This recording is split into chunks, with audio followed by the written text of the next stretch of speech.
Remember when your company told you remote work was temporary? Just a few weeks, they said. We'll all be back in the office by summer. That was 2020. Now it's 2025. And for millions of Americans, those office chairs remain empty. Those cubicles, abandoned. Those water cooler conversations, silenced forever. Welcome to America's dead downtowns, once vibrant urban centers now resembling something from a post-apocalyptic film. Let's take a virtual tour, shall we?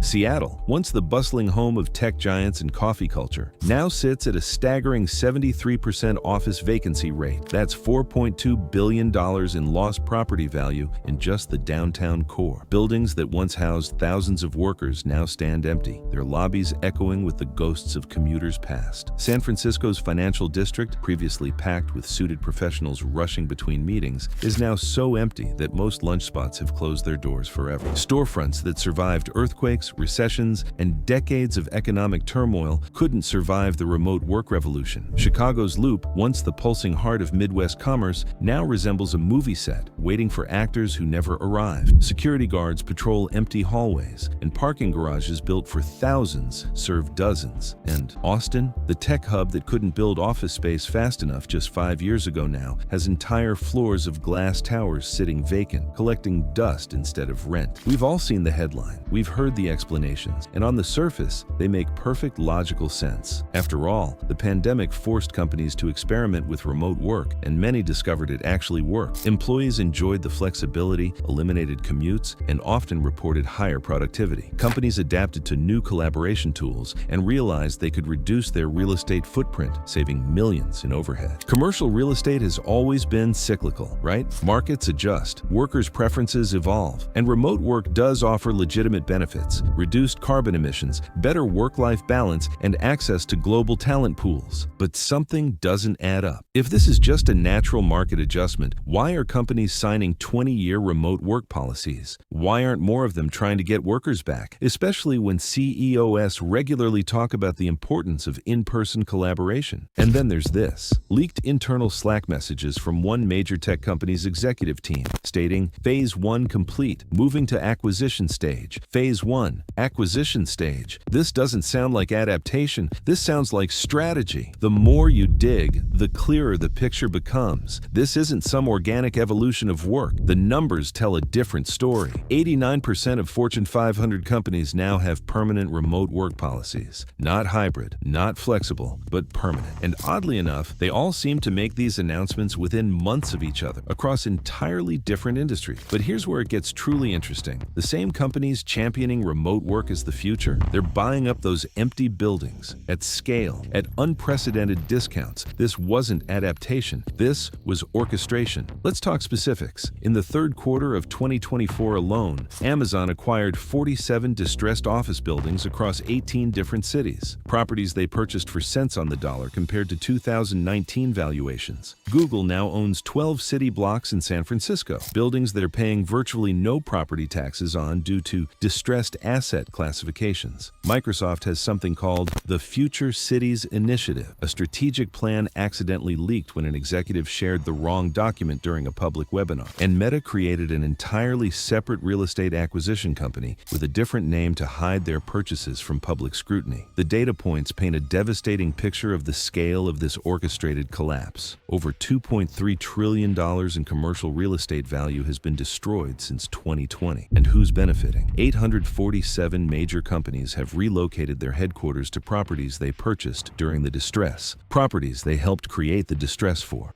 Municipal tax revenues have collapsed across the board. Seattle down 60%, San Francisco down 45%, Austin down 52%. These aren't just numbers. They represent teachers not hired, roads not repaired, and public services slashed. Meanwhile, 2.7 million downtown jobs have been eliminated permanently. Not just moved remote, eliminated completely. The baristas, security guards, maintenance workers, restaurant staff, jobs that existed to serve office workers who no longer come downtown. But the smoking gun came last month. An internal board presentation titled Project Downtown Reset was leaked from one of America's largest tech companies. The document outlined a three-phase strategy. Phase 1, Normalize remote work across industries and make it permanent. Status complete. Phase 2. Acquire distressed commercial real estate assets at 40 to 60% discounts. Status in progress. Phase 3. Rebuild these areas as corporate-controlled zones with limited public oversight. Status beginning in early 2026.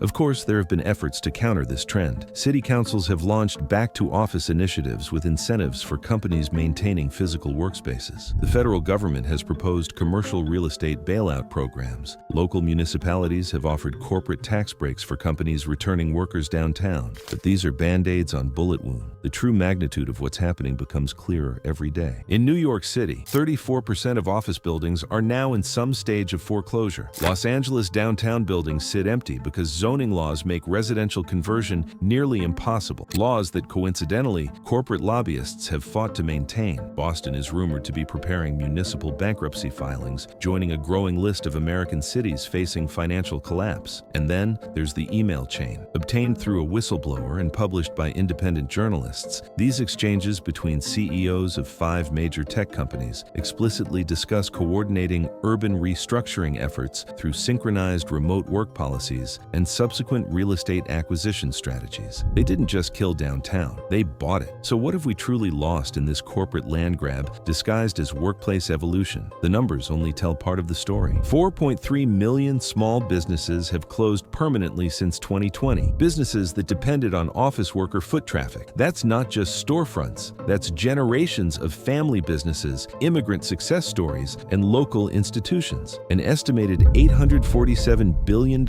in middle-class wealth has evaporated. Wealth tied to commercial properties, small businesses, and the ecosystem that once surrounded office culture. 127 cities are facing some form of municipal financial crisis, from service cuts to outright bankruptcy. But perhaps most devastating is the death of American urban culture as we knew it. The spontaneous interactions, the cultural melting pots, the innovation that comes from different people sharing physical space. These aren't just economic losses, they're cultural ones. Yet in this devastation, unexpected forms of resilience have emerged. While major urban centers struggle, smaller cities with diversified economies are actually thriving. Places like Greenville, South Carolina, Boise, Idaho, and Chattanooga, Tennessee have seen population growth and economic expansion. Remote workers are fleeing to affordable rural areas, bringing their salaries and spending power to communities that historically struggled. Local communities are creating alternative economic model, cooperatively owned workspaces, community investment funds, and innovative public-private partnerships. Some downtown areas, now affordable for the first time in decades, are becoming artist districts and innovation hubs on their own terms. This devastation has, ironically, created opportunity. There are historic real estate buying opportunities in secondary cities for individual investors previously priced out of the market. With remote work now permanent for millions, geographic arbitrage is possible, earning big city salaries while living in affordable communities. The concentration of corporate power has created antitrust vulnerabilities that didn't exist before, and community land trust movements are gaining unprecedented momentum, with regular people pooling resources to compete against corporate buyers. Resistance to this corporate colonization is forming. Oakland recently passed a community-first municipal law requiring local ownership stakes in large real estate developments. Vermont implemented corporate real estate ownership caps to prevent monopolistic control of their communities. Worker cooperatives are buying abandoned office space at discounted rates, and municipal broadband initiatives are directly competing with big tech's infrastructure control.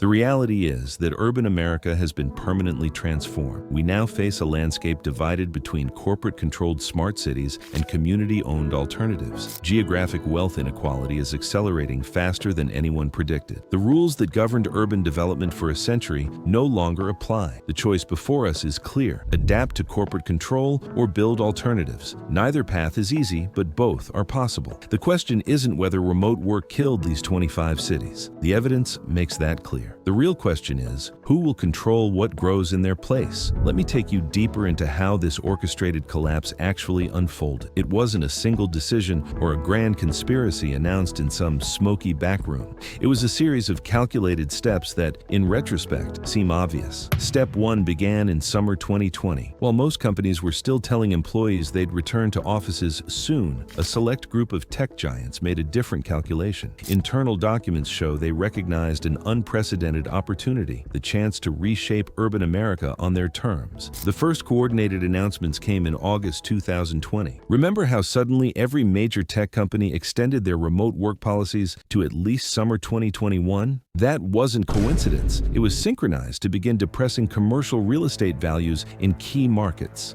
By early 2021, the second wave of announcements hit: remote forever policies that shocked real estate markets. Property values immediately plunged in San Francisco, Seattle, and other tech hubs. But here's what most people missed. Within days of those public announcements, subsidiary investment companies linked to these same tech giants began making their first acquisition offers. One particularly telling example: a San Francisco office tower that sold for $1.2 billion in 2019 was acquired by a Google subsidiary for just $369 million in mid-2021. 3 weeks earlier, Google had announced its permanent remote work policy. By 2022, the pattern expanded beyond tech. Financial services, insurance, and even traditional manufacturing companies followed the same playbook. Announce permanent remote policies, watch nearby property values collapse, then quietly acquire buildings through shell companies and subsidiaries. The real innovation in this strategy was patience. Unlike previous corporate land grabs that happened quickly and transparently, this one unfolded over years, hiding behind a seemingly organic workplace transformation. The numbers reveal the true scale. By the end of 2023,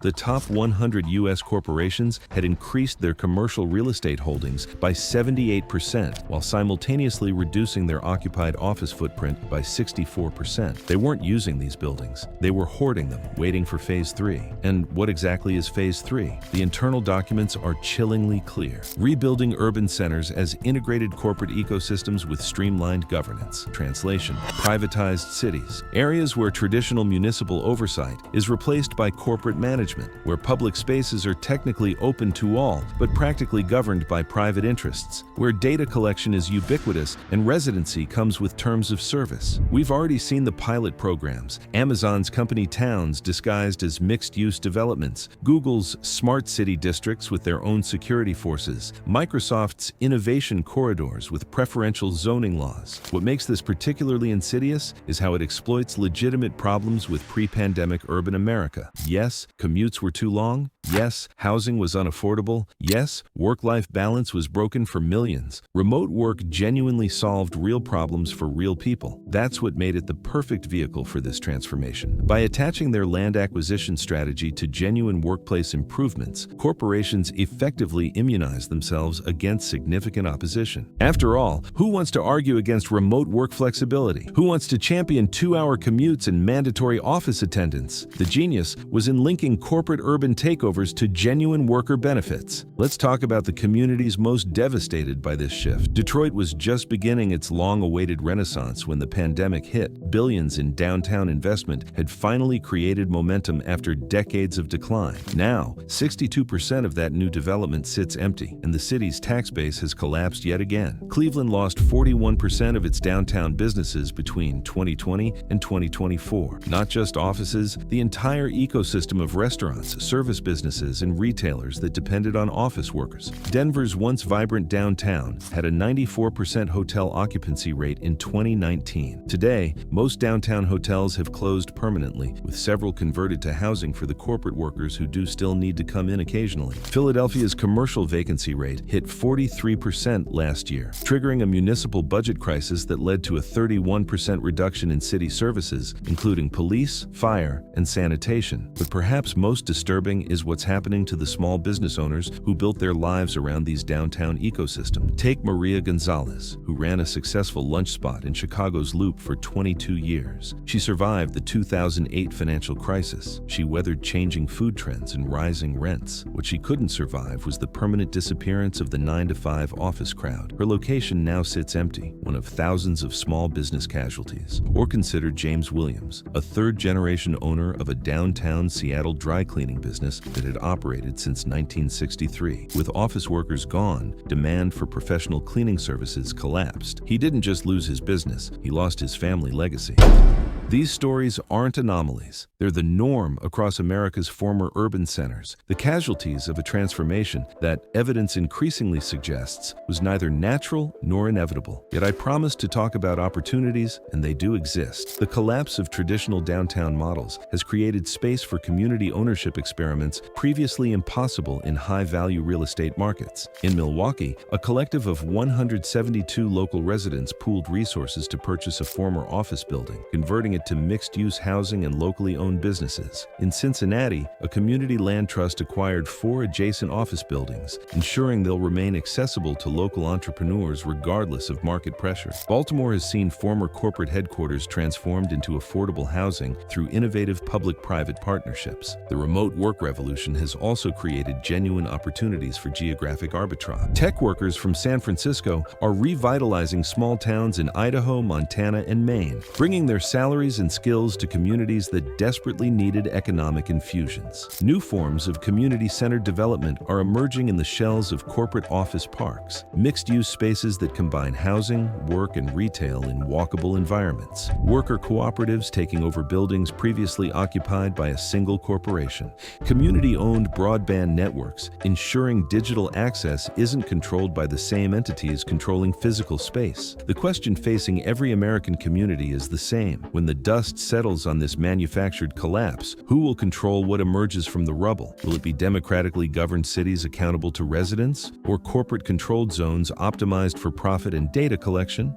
Will small businesses and local entrepreneurs have affordable access to commercial space? Or will a handful of global corporations control our urban landscape? The evidence suggests this transformation wasn't accidental. The remote work revolution didn't just happen. It was engineered to facilitate the largest transfer of urban property in modern history. But understanding this reality is the first step toward shaping what comes next. The corporate acquisition of America's downtowns may be well underway, but the future of our communities remains unwritten. The very technologies that enabled remote work also enable unprecedented community organization, resource pooling, and resistance to corporate control. The 25 cities referenced in our title may indeed be killed in their previous form, but cities have died and been reborn throughout history. The critical question isn't whether these urban centers will return to their 2019 state. They won't. The question is, who will control their next incarnation? Will we passively accept corporate-owned smart cities where every interaction is monitored and monetized? Or will we build community-controlled alternatives that preserve the best aspects of urban life while addressing its historical failings? The choice is ours. The evidence has been presented. The pattern is clear. Remote work didn't just kill these cities by accident. It was the weapon of choice in a deliberate restructuring of urban America. What happens next is up to us.